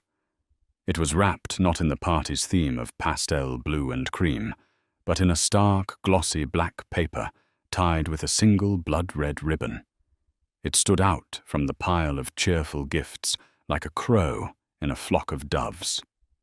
"This was just delivered by a courier," David said, his eyes darting nervously towards Julian. "There's no card." "Odd," Julian said, his voice tight. He reached for the box, but Amelia was faster. Her instincts, primal and screaming, took over. "I'll open it," she said, her voice steady, despite the tremor in her hands. She had a premonition, a cold, dark certainty, that this box held the answer to the dread that had been coiling in her stomach for the past hour. "Amelia, maybe we should wait," Julian began, his hand hovering over hers. "Why?" she asked, finally looking him directly in the eye. "Are you afraid of what's inside?" The challenge hung in the air between them, sharp and dangerous. The guests, sensing the sudden shift in tone, fell silent. The string quartet faltered the last note of a Mozart piece, dying with a faint screech. Julian slowly withdrew his hand, his face pale. With deliberate, measured movements, Amelia pulled at the red ribbon. It came undone with a soft hiss. She lifted the lid of the box. Inside, nestled on a bed of black tissue paper, was a single object. It was a baby's rattle, exquisitely crafted from sterling silver. But it wasn't the rattle itself that made the blood freeze in her veins. It was the engraving. Curled around the handle in delicate looping script were 2 words. "For Daddy." A collective gasp went through the crowd. Chloe shot to her feet, her face a mask of disbelief and rage. But Amelia didn't look at her sister or the stunned faces of her guests. She looked at Julian. He was staring at the rattle as if it were a venomous snake. All the color had drained from his face, leaving behind a waxy gray pallor. The suave, confident millionaire was gone, replaced by a cornered, terrified man. He looked up from the box and his eyes met Amelia's. And in that moment, she saw it all. The guilt, the deceit, the confirmation of a betrayal so profound it stole the very air from her lungs. Her perfect life didn't just have a crack in it. It had been dynamited. She felt a dizzying wave of vertigo, the world tilting on its axis. The faces of her guests blurred into a meaningless collage of gaping mouths and wide eyes. Her hand went to her belly, a reflexive, protective gesture. And then, a sharp, terrifying pain shot through her abdomen, a brutal cramp that made her cry out. "Amelia!" Chloe's voice was sharp with alarm. Amelia's vision tunneled the edges, darkening. The last thing she saw before the world went black was Julian's face, a portrait of pure, unadulterated horror. Not for her, she realized with a chilling clarity, but for himself. Panic erupted.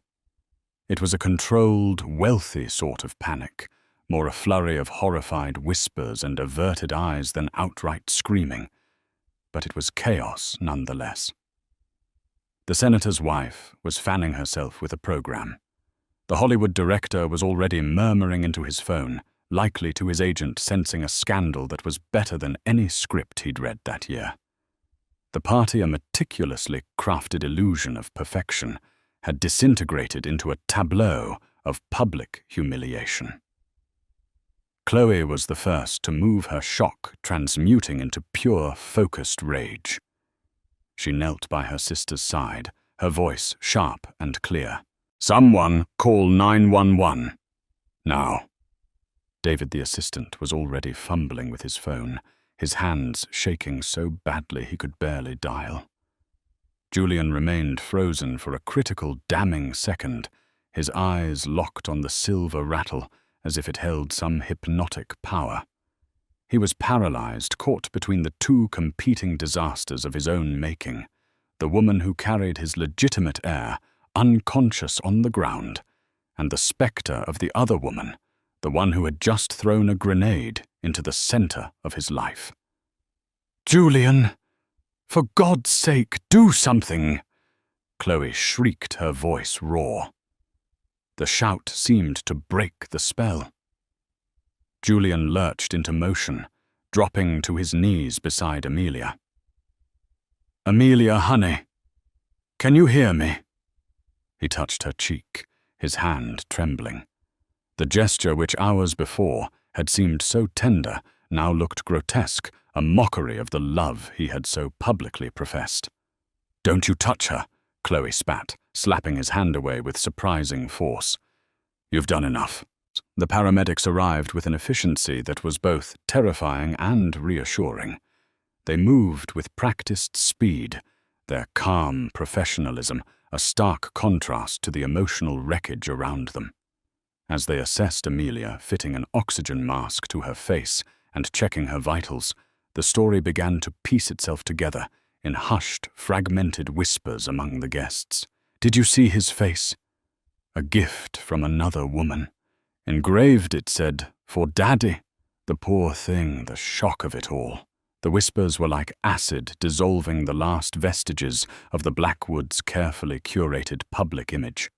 Julian stood back, helpless, as they lifted his wife onto a gurney. He looked utterly lost, his Tom Ford suit seeming ill-fitting and absurd in the face of such raw medical reality. His eyes met Chloe's over the top of the gurney, and he saw no pity there, only cold, hard contempt. "I'm coming with her," Chloe stated her tone, leaving no room for argument. She climbed into the back of the ambulance without a backward glance. Julian made to follow, but a firm hand on his arm stopped him. It was his father, Harrison Blackwood. Harrison had been holding court with a state judge and a hedge fund manager when the chaos erupted. He was a man carved from granite, his face a roadmap of ruthless business deals and boardroom battles. His silver hair was perfect, his expression unreadable, but his eyes were chips of ice. "You are not going anywhere," Harrison said, his voice low and lethal. "You are going to stay here and handle this." "Handle what, Dad? Amelia has the best medical care money can buy." Harrison cut him off, his grip tightening. "You have a different kind of fire to put out. Your mess, your fire." He gestured discreetly with his head towards the guests, who were now starting to leave in a steady, somber stream, their phones undoubtedly buzzing with the news. "This is a PR nightmare. The board will be apoplectic. This merger, I don't give a damn about the merger right now," Julian hissed, his voice cracking. "Then you are a bigger fool than I thought," Harrison replied, his voice devoid of any warmth. "Everything you are, everything you have, is because of this family, this company. You will not jeopardize it for some sordid little affair. You will fix this. You will release a statement. You will paint this as a malicious prank by a deranged stalker. And you will cut off whoever this Isabella is completely and permanently. Is that understood?" Julian stared at his father, a maelstrom of panic guilt and a lifetime of ingrained obedience warring within him. He wanted to scream, to run, to rewind the day. But he was a Blackwood, And Blackwoods did not run. They managed. He gave a stiff, jerky nod. As the ambulance sirens faded into the distance, Julian turned to face the wreckage of his party. The string quartet had packed up. The catering staff were clearing away the untouched food with somber efficiency. And on the gift table, amidst the cheerful pastel wrapping paper, the glossy black box sat open, the silver rattle gleaming malevolently in the afternoon sun. He walked over to it and picked it up. It was heavy, solid. He thought of Isabella. Isabella Rossi, a fiery, passionate art dealer he'd met in Milan 6 months ago on a business trip. It had started as it always did, as a casual, thrilling diversion from the quiet, predictable serenity of his life with Amelia. Isabella was everything Amelia was not: tempestuous, unpredictable, dangerously alive. He had told himself it was just a fling, a meaningless escape. He had bought her gifts, whispered lies, created an entirely separate life in the stolen hours and secret trips. He had been a fool to think he could keep the two worlds from colliding. His phone buzzed again. It was her. Isabella. He answered his voice a low growl. "What have you done?" Her voice, usually so sultry and playful, was sharp and cold. "What have I done? I did what you were too much of a coward to do, Julian. I introduced myself. I'm not some dirty little secret you can hide away in Europe. I'm carrying your child, too." The world tilted again. Julian gripped the edge of the table for support, the silver rattle falling from his hand and clattering onto the flagstones. "What did you say? You heard me," Isabella said, her voice laced with bitter triumph. "I'm pregnant, Julian. 12 weeks. I found out a month ago. I gave you a chance to tell her to do the right thing. You didn't. So I did it for you. We need to talk about our future, our baby's future." Julian felt the last of his strength leave him. It wasn't just an affair. It was a second family, a second heir. He had not just broken his vows. He had built a cage for himself, and the doors had just slammed shut. He was trapped, utterly and completely trapped.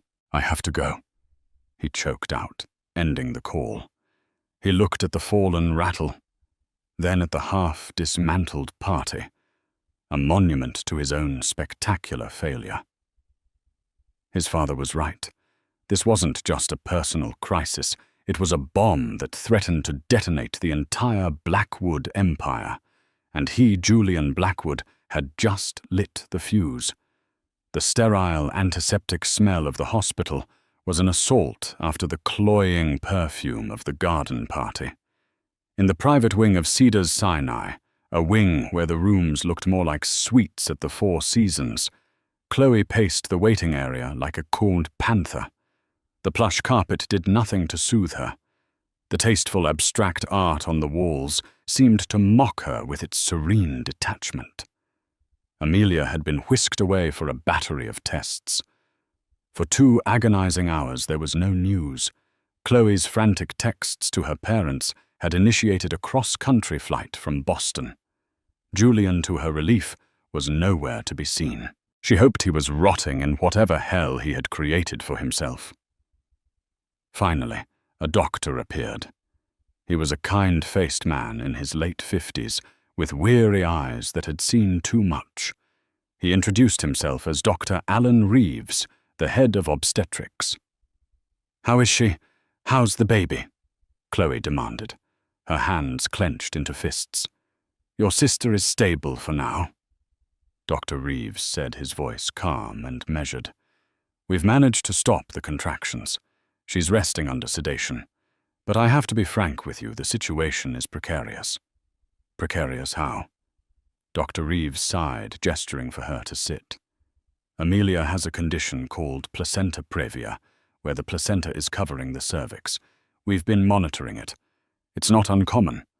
But she also has a partial placental abruption, which is where the placenta has started to detach from the uterine wall.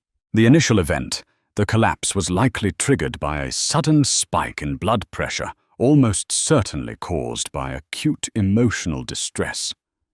He paused, letting the clinical terms sink in. The abruption is what caused the bleeding and the sharp pain she experienced. It's a serious complication. It deprives the baby of oxygen and nutrients, and can cause heavy, dangerous bleeding in the mother.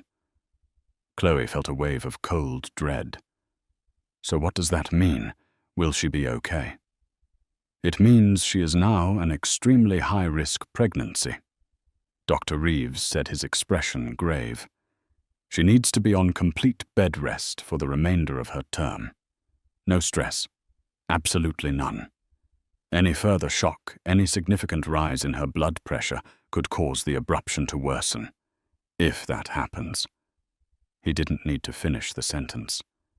We would have to perform an emergency C-section, and at 32 weeks the baby's chances would be complicated, and Amelia's own health would be in serious jeopardy. No stress. The words echoed in Chloe's head. How was Amelia supposed to avoid stress when her entire world had just been detonated? Just then the doors to the private wing swished open, and Julian strode in. His father Harrison flanking him like a grim-faced bodyguard.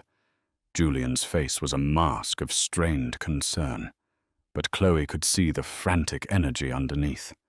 He had changed out of his party suit into dark trousers and a cashmere sweater, an outfit designed to project somber responsibility. "How is she?" Julian asked, his voice rough. Chloe shot to her feet, her body thrumming with animosity. "You have no right to be here. You have no right to even say her name." "She is my wife," Julian stated, taking a step forward. "And you are the reason she is in this hospital bed." Chloe shot back, her voice rising. "The doctor just told me. She has a placental abruption, you selfish bastard. Caused by stress. Caused by you. Your sordid little secrets could kill her and your son." The accusation, raw and public, hit Julian with the force of a physical blow. He visibly flinched. Harrison stepped forward, placing a restraining hand on his son's arm. "Ms. Davenport." Harrison said, his voice a smooth, placating baritone that had calmed countless hostile boardrooms. "I understand you're upset. We all are. Julian is distraught. This entire situation is the result of a cruel and malicious act by a disturbed individual." "A disturbed individual?" Chloe laughed, a harsh, humorless sound. "Is that what you're calling her? The woman who is also pregnant with his child?" If Harrison was shocked by this revelation, he didn't show it. His face remained an impassive mask, but his eyes narrowed almost imperceptibly. He glanced at Julian, a silent, deadly look that promised a reckoning later. Julian, meanwhile, looked as if he was about to be sick. He hadn't known that Chloe knew. He hadn't known Isabella would be so thorough. "Let's not air these baseless accusations in a hospital corridor," Harrison said smoothly. "Our only concern right now is Amelia's well-being." "Then leave," Chloe said, her voice dropping to a low, dangerous growl. "Your presence here is a toxin.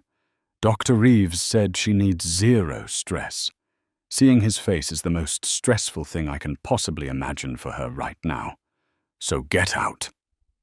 Julian opened his mouth to protest, a desperate plea forming on his lips. But Dr. Reeves, who had been listening silently, intervened. "She's right, Mr. Blackwood," the doctor said, his tone firm. "In your wife's current condition, any emotional agitation is a significant medical risk. For the health of your wife and your child, I have to insist that you keep your distance for now." It was a professionally worded dismissal, but a dismissal nonetheless. Julian looked from the doctor to Chloe's unforgiving face. He was being locked out, denied access to the very crisis he had created. He was the husband, the father, the patriarch in training, yet he had been rendered utterly powerless. Defeated, he turned away. His shoulders slumped.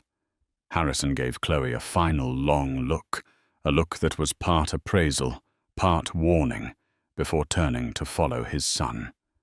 As they walked down the corridor, Chloe could hear Harrison's voice, a low, cutting murmur. A second one. Are you an idiot, or just determined to ruin this family? Chloe watched them go, her heart a cold, heavy stone in her chest.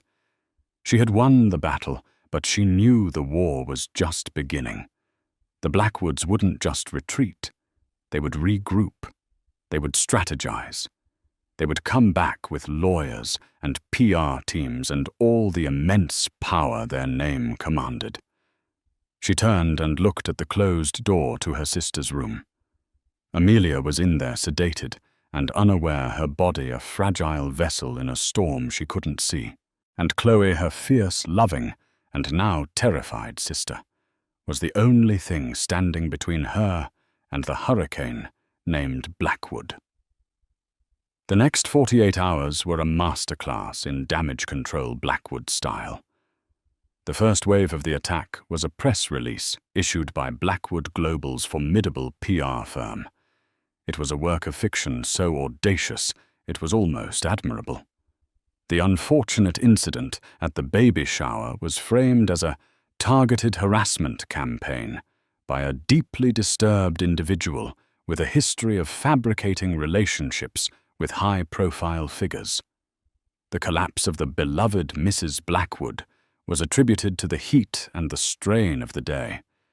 The story was crafted to evoke sympathy for the golden couple now victims of a cruel and baseless attack. The name Isabella Rossi was never mentioned, but her spectre was painted as a deranged stalker, a Glenn Close in Fatal Attraction. The second wave was legal. Julian, guided by his father's iron will, was forced to sit in a sterile conference room with a team of lawyers whose hourly rates could fund a small country. They were sharks, their smiles all teeth. They laid out the strategy file for a restraining order against Isabella Leake, carefully selected evidence of her instability to friendly media outlets, and prepare for a potential paternity suit by preemptively discrediting her. Julian sat through it all in a fog of self-loathing. He signed the papers they put in front of him, his signature a weak, spidery thing. He felt like a passenger in his own life, his father firmly in the driver's seat, steering the family's billion-dollar ship away from the iceberg his son had so carelessly steered them towards. "This is not about your feelings, Julian," Harrison had told him in the car on the way to the law office, his voice like chipping ice. "This is about legacy. It's about the name on the building. You created a liability. We are now containing it. The woman in Italy and her potential issue will be handled quietly and financially. But your legal public focus must be on your wife and your legitimate son." Meanwhile, in the quiet, climate-controlled sanctuary of the hospital, Amelia was slowly surfacing from the fog of sedation. She woke up to find Chloe sitting by her bed, reading a magazine, a fierce and silent sentinel. The memories of the party came back not in a rush, but in sharp, painful shards. The black box, the red ribbon, the silver rattle, the look on Julian's face. "It's true, isn't it?" Amelia whispered, her voice hoarse. It wasn't a question. Chloe put down the magazine and took her sister's hand. "Yes," she said softly. "It's true." Amelia closed her eyes, a single tear tracing a path down her temple into her hairline. She didn't sob. She didn't scream. The betrayal was too vast, too deep for hysterics. It was a cold, hollow ache in the center of her, being a void where her trust in her husband used to be. "The baby," she asked, her other hand instinctively going to her stomach. The baby is okay for now, Chloe said quickly, summarizing Dr. Reeves's diagnosis and the absolute need for bed rest. You have to be calm, Ames. You have to think about him. Calm. It was a laughable suggestion. How could she be calm? Her marriage was a lie. Her husband was having a baby with another woman. Her entire life, a life that had been the envy of so many, was a sham. Her parents, Catherine and Robert Davenport, arrived that afternoon, their faces etched with worry. They were good, decent people, a Boston lawyer and a history professor who had always been slightly intimidated by the overwhelming wealth and power of the Blackwoods. They offered love and support, but they were out of their depth like a dinghy caught in the wake of an ocean liner. "We'll get you the best divorce lawyer in the country," her father said, his voice trembling with a mixture of grief and fury. But the Blackwoods were already a step ahead. That evening, a floral arrangement the size of a small car was delivered to Amelia's room. The card, written in Julian's elegant script, was filled with anguish and remorse. My dearest Amelia, there are no words to express the depth of my shame and regret. I have failed you. I have broken our sacred vows.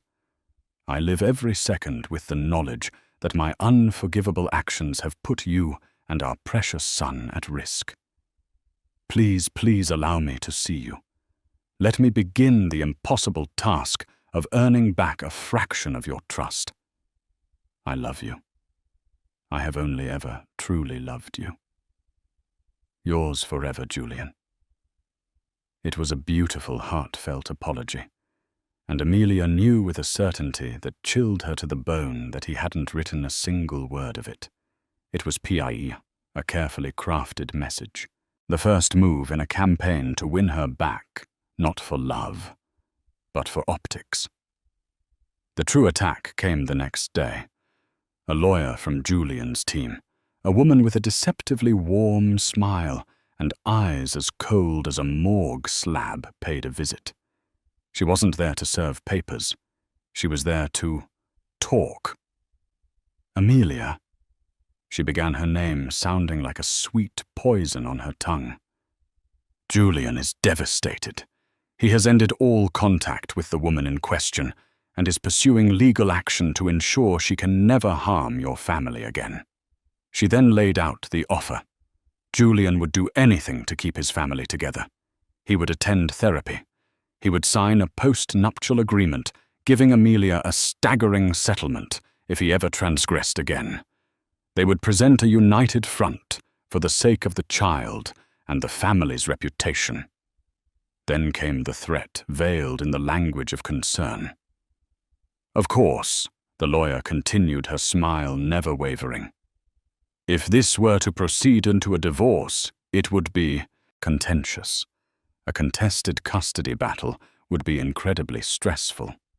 The media scrutiny would be relentless. For a woman in your delicate condition, the toll would be immense. Dr. Reeves has been very clear about the risks of stress. The Blackwood family's primary concern above all else is the safe delivery of Julian's son. Amelia stared at her, her blood running cold. It was blackmail, pure and simple. Stay with your cheating husband, or the stress of fighting us might kill your baby. After the lawyer left, Amelia felt a terrifying sense of claustrophobia. The walls of her luxury hospital suite seemed to be closing in. The Blackwoods were everywhere. They were in the news on the TV, in the corner of her room, in the legal papers piling up, in the very air she breathed. They were an empire, and she was a small, broken country on their border. That night, unable to sleep, she stared out the large picture window at the glittering expanse of Los Angeles. She felt utterly alone. She had her family, yes, but they were outmatched.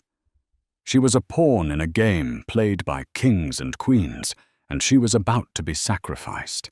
She needed an ally, not just a lawyer, but someone who understood the world Julian inhabited. Someone who wasn't afraid of the Blackwoods. Her mind raced, sifting through the faces from the party, the friends, the acquaintances. And then a name surfaced. A name she hadn't thought of in years. Marcos Thorne. Marcos had been Julian's best friend at Stanford, his business partner in their first tech venture. They had been inseparable, two young titans ready to conquer the world. But there had been a bitter falling out 5 years ago. A betrayal. Julian had pushed Marcos out of the company they had built together, using his family's lawyers to crush him. Julian had told her Marcos had been reckless a liability. But now Amelia wondered. She remembered Marcos as being brilliant, ruthless, and the only person she had ever seen stand up to Julian's father. He had since rebuilt his career, founding a rival investment firm that was now a major competitor to Blackwood Global's tech division. He hated Julian, and he wasn't afraid of a fight. With trembling fingers, she reached for her phone. It was a desperate, long shot. A deal with the devil, perhaps. But as she found his number, she knew she had no other choice. She couldn't fight an empire with a slingshot. She needed a dragon of her own. The phone rang 4 times, each ring echoing the frantic, desperate beat of Amelia's heart. She was about to hang up, her courage failing her, when a deep, gravelly voice answered. "Thorne." There was no warmth, just a clipped, impatient statement of fact. For a moment she couldn't speak. "Hello?" Marcos Thorne's voice sharpened. "Who is this Marcos?" She began, her own voice a fragile whisper. It's Amelia. Amelia Blackwood." There was a dead silence on the other end of the line. She could picture him perfectly leaning back in a leather chair in some starkly modern high-tech office overlooking a city skyline, his brow furrowed, his mind instantly calculating a dozen different angles. "Amelia," he finally said, his voice a low, dangerous purr. "This is a surprise. To what do I owe the honor? Has your husband finally decided to sell his soul back to me?" The venom in his tone was undisguised. "No," Amelia said, forcing herself to be brave. I need your help." Another pause, this one longer, more considered. "My help," he said, drawing the words out. "Why in God's name would I help the wife of Julian Blackwood?" "Because you hate him," Amelia said, the words tumbling out in a rush. "Because he betrayed you. And now he's betrayed me. And I have no one else to turn to." She told him everything. The baby shower, the rattle, the other woman, the pregnancy, the hospital, the lawyers, the veiled threats. She laid the entire sordid mess at his feet, her voice breaking with a mixture of shame and desperation. She wasn't the serene, untouchable goddess from the party anymore. She was just a woman, terrified and trapped, making a final desperate plea. When she finished, the silence on the line was profound. She thought he might have hung up. "Where are you?" he asked finally, his voice devoid of its earlier sarcasm. It was all business. "Cedars Sinai, the East Wing. Don't talk to anyone. Don't sign anything. Don't agree to anything," he commanded. "I'll be there in an hour." The line went dead. Amelia sank back against her pillows, her body trembling with a mixture of fear and a tiny, unfamiliar flicker of hope. She had just invited the wolf into the sheep pen. But right now the wolf felt safer than the shepherd. Meanwhile, in a darkened corner of a chic Italian restaurant in Milan, Isabella Rossi stared at her phone, her knuckles white as she gripped it. The Blackwood PR machine had reached across the Atlantic. Her name was being dragged through the mud in the European press. Anonymous sources were painting her as an unstable, gold-digging fantasist. The restraining order filed in a California court had been served to her via email. She was being erased, delegitimized, cast as the villain in a story where she saw herself as a victim. Isabella was no fool. She was the daughter of a notoriously cunning Florentine art dealer who had taught her that in life as in art, provenance and perception were everything. She had known Julian was married. She hadn't cared. She had seen the sadness in his eyes, the hollowness behind his perfect smile, and had mistaken it for a void only she could fill. She had fallen for the fantasy he sold her, a life of passion and authenticity, away from the sterile obligations of his American dynasty. The pregnancy had changed the game. It had made their affair real, tangible. It had given her leverage. But she had underestimated the sheer brutal power of the Blackwood machine. They weren't just ending the affair.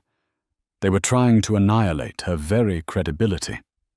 She looked down at her own barely there bump, hidden beneath a stylish silk blouse.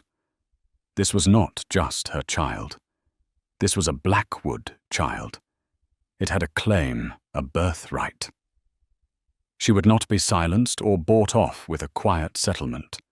She wanted recognition. She wanted Julian. Her phone rang. It was an unknown number with a US country code. She answered cautiously. Isabella Rossi. The voice was female American, with a crisp professional edge. My name is Naomi Vance. I'm an attorney. I represent a client who has a vested interest in the Blackwood family. I believe our interests may be aligned. I already have a lawyer, Isabella said coolly. Does your lawyer have experience with international paternity claims against a multi-billion-dollar corporation? The woman countered smoothly. Does your lawyer know that Harrison Blackwood is currently trying to leverage a morality clause to oust his own son from the company and install a more stable leadership before the upcoming merger? My client does, and my client is prepared to fund your legal battle completely and discreetly.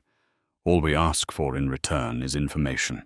Anything you have, emails, texts, photos, travel itineraries. Anything that proves your relationship with Julian was not a fantasy but a long-term intimate affair. Isabella's mind raced. Who was this mysterious client? A rival company trying to sabotage the merger. A disgruntled Blackwood board member. It didn't matter. An enemy of her enemy. I'm listening, Isabella said. An hour later, Marcos Thorne walked into Amelia's hospital room. He was even more imposing than she remembered. Taller, broader, with a restless, predatory energy that seemed to suck all the air out of the room. He wore a dark, impeccably tailored suit, but he wore it like armor, not for decoration. His dark eyes swept the room, taking in every detail before they settled on her. He didn't offer pleasantries. He pulled a chair to her bedside. Tell me again, he said. From the beginning. Every detail, no matter how small. For the next 2 hours, Amelia talked and Marcos listened. He didn't interrupt. He just watched her with an unnerving intensity, his mind working, processing, connecting dots she couldn't even see. He was building a case, not just a legal one, but a strategic one. When she was done, he sat back, his expression grim. They're boxing you in, he said, his voice a low rumble. The post-enup is a trap. It keeps you tied to him under his control. The stress argument is their checkmate. They know a court battle could endanger the baby, and they're using your own child as a weapon against you. It's brilliant and utterly despicable. So what do I do? Amelia asked, her voice trembling. First we get you out of here, Marcos said. Not to your parents' house, not to a hotel. Somewhere secure. Somewhere the Blackwoods can't get to you. I have a place." He leaned forward, his voice dropping. "Second, we stop playing defense. We go on the offensive. Julian's affair isn't just a moral failing. It's a breach of his fiduciary duty. He used the company jet for his trysts. He bought that woman expensive gifts, likely disguised as corporate expenses. He exposed the company to scandal on the eve of the biggest merger in its history. Harrison isn't just angry as a father. He's terrified as a CEO. He saw the fear and confusion in her eyes and softened his tone slightly. "Amelia, your husband and his father think you are a pawn in their game. It's time to show them you're the queen." He stood up, pulling out his phone. "I'm making 2 calls. The first is to my security team. They'll arrange your transfer.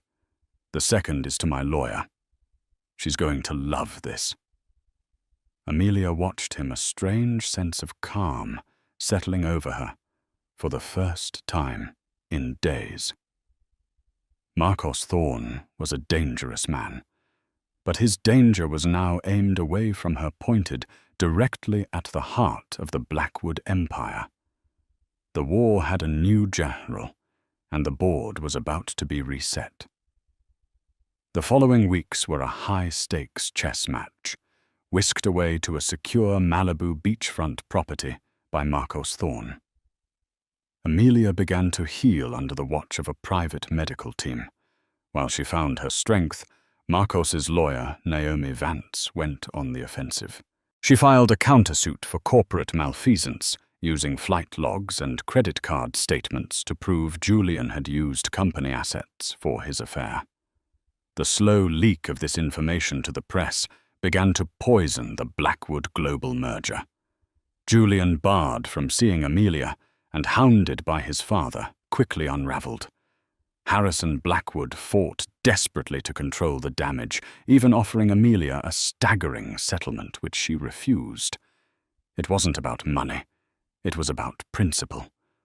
The pressure mounted when Marcos informed her that Isabella Rossi had landed in Los Angeles and demanded a paternity test. The climax came when Amelia went into labor 2 weeks early. After a tense emergency C-section, William Davenport Blackwood was born small but healthy. As Amelia held him, a wave of fierce protective love washed over her. This tiny boy was her entire world now. 2 days later, the final confrontation occurred in her hospital room. Julian appeared pale and desperate, begging to see his son.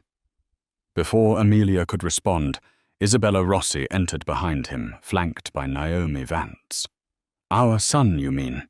Isabella's voice cut through the air. "Or should we say sons?" Naomi stepped forward, handing a file to Amelia's sister, Chloe. "The court-ordered dye test results," she announced.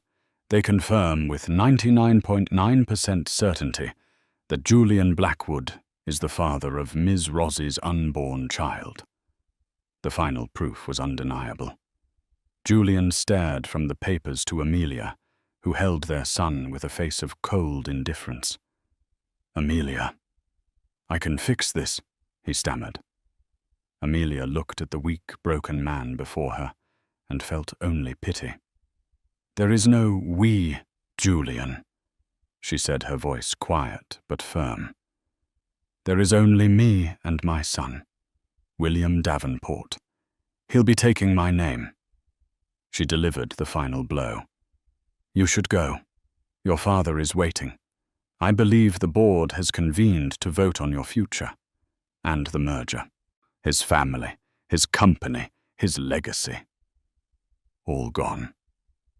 Julian stared at the son he would never know, turned and stumbled from the room, a ghost haunting the ruins of his life. The war was over. As Amelia looked down at her beautiful baby boy, she knew she had won. A shattered marriage. $1 billion FE on the brink. two women once rivals now bound by the betrayals of one man. Julian Blackwood lost everything. But for Amelia Davenport, this ending was a new beginning. She didn't just survive the storm. She learned to command the thunder. What do you think?